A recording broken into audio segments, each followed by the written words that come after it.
हरि ओम श्री गणेशाय नमः। ओम नमः शिवाय।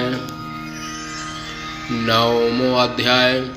बसंत आदि के सहायक होने पर भी शिव को मोहिनी में असमर्थता तथा कामदेव का अपने लोक में जाना। ब्रह्मा जी बोले, हे मुनीश्वर नारद, अनुचरों के साथ उस काम के शिव स्थान में पहुँच जाने पर जो विचित्र चरित्र हुआ उसे सुनो। सबको मोहित करने वाले उस महावीर काम ने शिव के स्थान पर पहुँचते ही अपने प्रभाव का विस्तार कर सभी प्राणियों को मोहित कर लिया। बसंत ने भी महादेव जी को मोहित करने के लिए अपना सारा प्रभाव लगा दिया, जिससे समस्त वृक्ष एक साथ ही फूलों से लद गए। उस समय काम ने रति के साथ शिव को मोहित करने के लिए अनेक यत्न किए,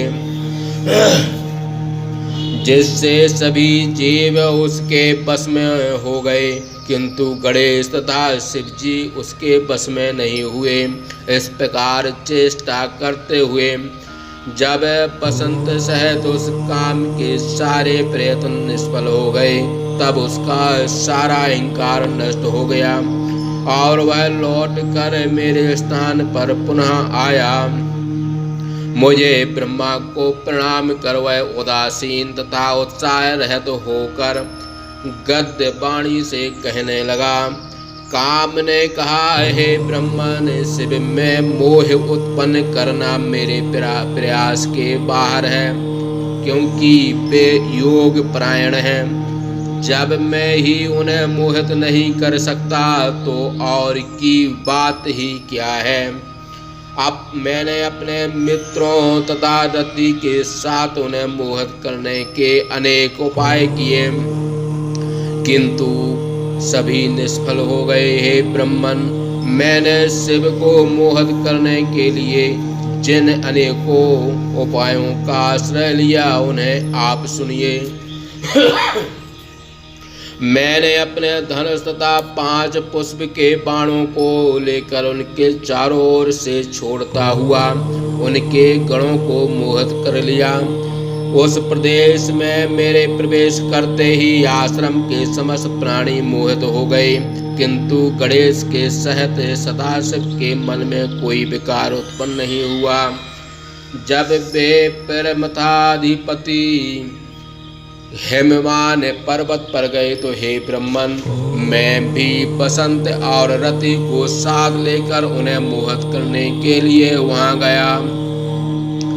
इसी प्रकार जब वे मेरु पर्वत पर और नागेश्वर पर्वत पर गए तो मैं वहां भी गया।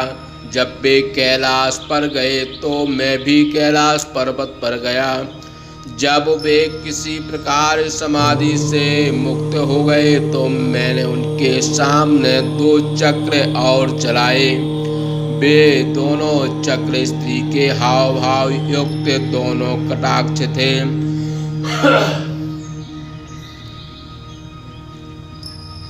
मैंने दाम्पत्य भाव का अनुकरण करते हुए उन नीलकंठ महादेव के सामने नाना प्रकार के भाव उत्पन्न किए। भावों से शिव के समीपस्थ सभी मृग तथा पक्षी मोहित हो गए।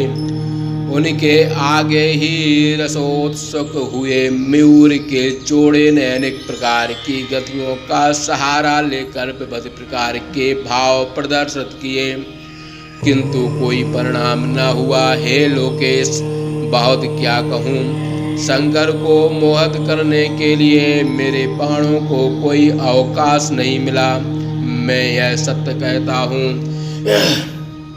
अतः शिव को मोहित करने की शक्ति मुझ में नहीं है। इस बसंत ने भी उन्हें मोहित करने के लिए जो जो उचित उपाय किए हैं, हे महाभाग, उन्हें आप भी सुने। मैं सत्य सत्य कहता हूँ। इस बसंत ने चंपक, केसर, कटहल, गुलाब, नागकेसर, पुन्नाग, किशंकु, केतकी, कर, मागंदी, मल्लिका, परण भर एवं करबक आदि पुष्पों को जहाँ शिव जी बैठे थे प्रफुल्लित कर दिया।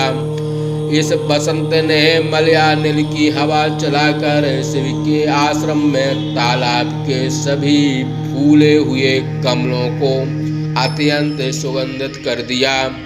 सभी लताएं फूल से युक्त और अंकुर समूह के साथ सन्निकट के वृक्षों में बड़े प्रेम से लिपट गईं।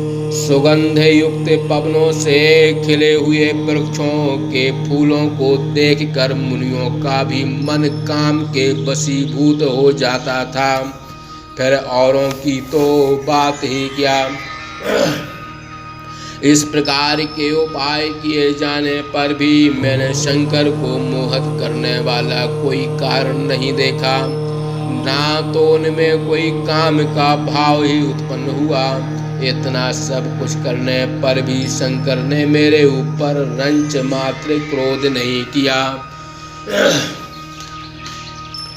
इस प्रकार सब कुछ देख कर तथा उनकी भावना को ध्यान में रख मैं शिव को मोहित करने के प्रयास से विरत हो आपसे निवेदन कर रहा हूँ। समाधि छोड़ देने पर मैं उनके दृष्टि के सामने क्षण मात्र भी टिक नहीं सकता।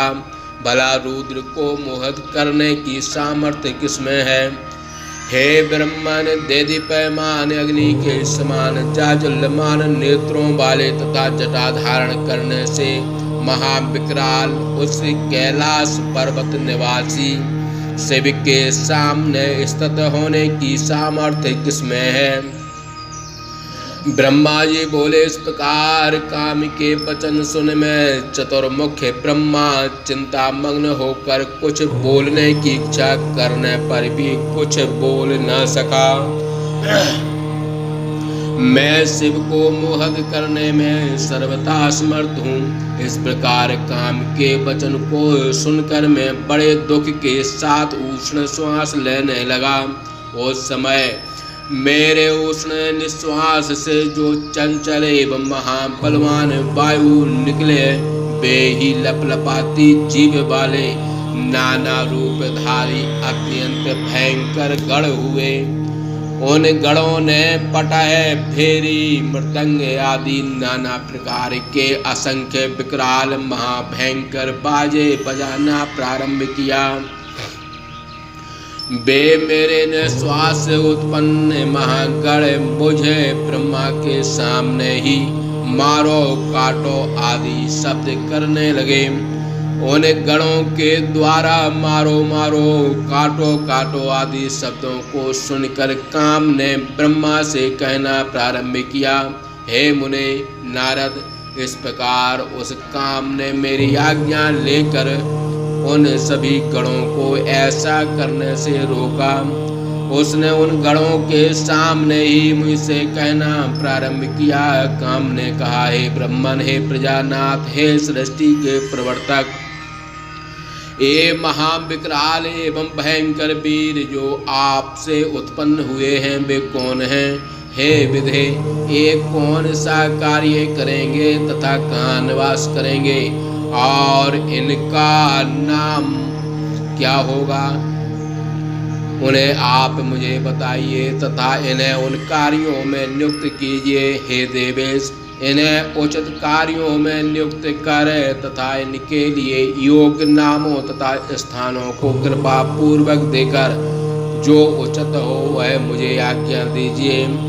ब्रह्मा जी बोले, हे मुने लोक कर्ता, मैंने उस काम की बात सुनकर उनके कार्यों का निर्देश करता हुआ काम से कहा, हे काम, ये उत्पन्न होते ही बारंबार मारे मारे इस प्रकार का शब्द कर रहे हैं, इसलिए इनका नाम मार होना चाहिए। एक गढ़ सदैव प्राणियों के कार्य में विघ्न डालें। जब तक नाना प्रकार के कार्यों को करने वाले प्राणी इनकी पूजा न करेंगे तब तक उनके कार्यों में विघ्न किया करें।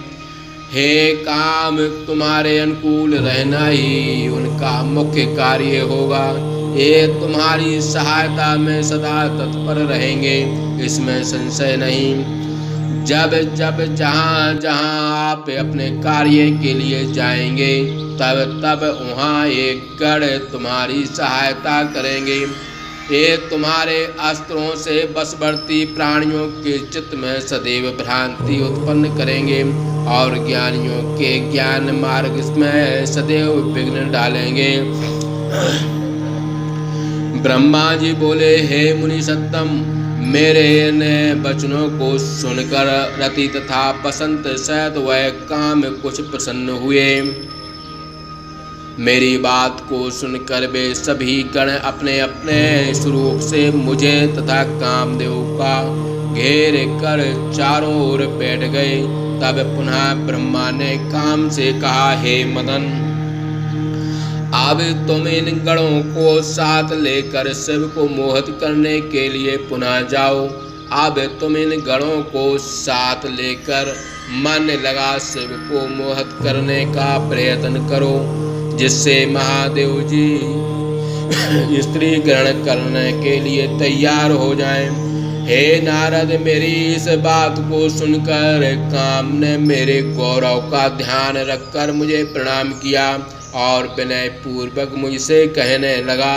काम बोला, हे तात, मैंने शिव को मोहित करने के लिए युक्ति पूर्वक बहुत उपाय किए, किंतु उनको मोह नहीं हुआ, न आगे होने वाला है, और अब वर्तमान में भी वे मोहित नहीं हैं। किंतु आपके वाणी का गौरव मानकर इन मार गणों को सामर्थ्य देखने के लिए रति के साथ पुनः जाऊंगा। हे ब्रह्मन, मैंने यह निश्चय कर लिया है कि शंकर को कदापि मोह न उत्पन्न होगा। हे विधे, मुझे इस बात का संदेह हो रहा है कि शंकर इस बार कहीं मुझे शरीर भस्म न कर दें। हे मुनीश्वर नारद, ऐसा कहकर वह काम रति तथा बसंत को साथ लेकर मारगणों के सहित शिव के स्थान पर गया। वहां जाकर उसने पहले के समान अनेक प्रकार के प्रभाव प्रदर्शित किए तथा बसंत ने एवं मारगणों ने भी अपनी विविध बुद्धि लगाकर शिव को मोहित करने के लिए नाना प्रकार के यत्न किए, किंतु परमात्मा शंकर को किंच मात्र भी मोह न हुआ। तब वह कामदेव लौटकर मेरे पास आया। उस समय वह काम तथा समस्त मारगण उदास भाव से मेरे सामने खड़े हो गए। उदास हुए उस काम ने मारगणों तथा बसंत के साथ आकर प्रणाम किया। फिर काम ने झेपते हुए मुझसे कहा, मैंने शिव जी को मोहित करने के लिए पहले से अधिक प्रयत्न किए, किंतु समाधि में तल्लीन उन शिव जी को रंच मात्र भी मोह नहीं हुआ। उस दयालु ने सबसे बड़ी मेरे ऊपर यही कृपा की कि उन्होंने मेरा शरीर नहीं जलाया। इसका कारण यह है कि मेरे पूर्व जन्म का पुण्य है तथा वे प्रभु सर्वथा विचार रहते हैं। हे ब्रह्मन, यदि आपकी ऐसी इच्छा है कि महादेव जी दार परिग्रह करें तो आप गर्भ रहते हो कोई दूसरा उपाय कीजिए। ब्रह्मा जी बोले, ऐसा कहकर वह काम गर्भ का हरण करने वाले 3 वत्सल सदा शिव का स्मरण कर और मुझको प्रणाम कर सपरिवार अपने आश्रम को चला गया। इस प्रकार शिवदत्ती भाषा टीका सहित सब महापुराण के अंतर्गत द्वितीय रुद्र संहिता के द्वितीय सती खंड में काम प्रभाव एवं मार्गणोत्पत्ति नामक 9 अध्याय समाप्त। बोलिए शंकर भगवान की जय।